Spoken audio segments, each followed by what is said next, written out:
It's Eric Previn from the 3rd District, and I am frankly confused by this system. I wanted to hear the report from Mr. Estabrook and Mr. Robles on items 11 and 18, which have to do with the county's cost of litigation and county risk. Item 11 is the first one up, and that is the risk management report. It's up 2.1% by $12.2 million to $589.7 million. That is a big increasing number, and a lot of it is law enforcement liability, as usual. There's a strange and important detail that the vehicular liability is up, which I don't understand. It's 10% up in terms of more liability, but 63% in terms of actual cost to us. So that is a little bit odd and fishy. We've got all sorts of driver training going on. And the one thing I would just ask you to look closely at is something that is called the Drive Cam Pilot Study. This is an opportunity to put cameras on county workers to make sure they're doing a good job. I don't like that. I like the idea of teaching them to be safe and certainly ferreting out any wrong, that kind of a thing. Item number 18 is the lawyers themselves, which is why they have fought so diligently to get me away from the microphone. The County of Los Angeles paid $131.8 million in litigation expenses, up 11%.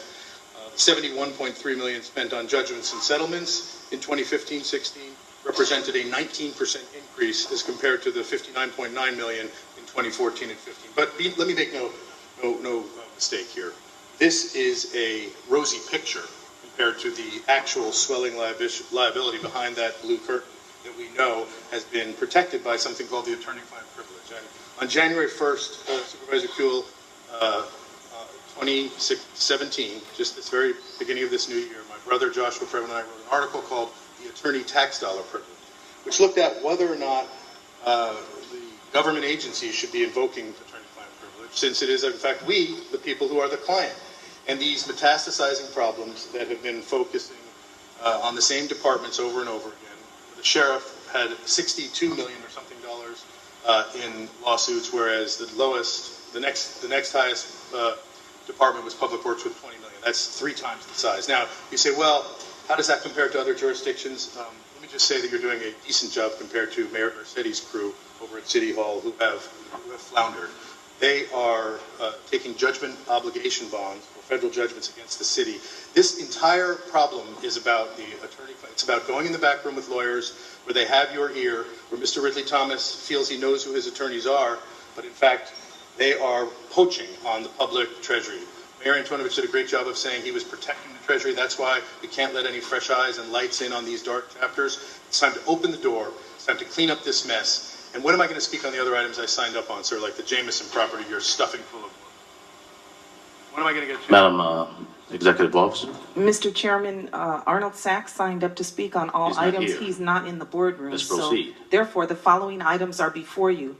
Item 1D, 1, 4, 6, 8, 10, 11, 12, 13, 14, 15, 16, 17, 18, 20, 21, 22, 23, 24, 26, 27, 29, 30, 31, 32, 33, 34, 36, 37, 38, 39, 40, items 40 through 50, 51, 52, 53A, 53C, 53D, 53E, 53F. On item 53B, Supervisor Barger releases her hold and requests to be recorded as a no.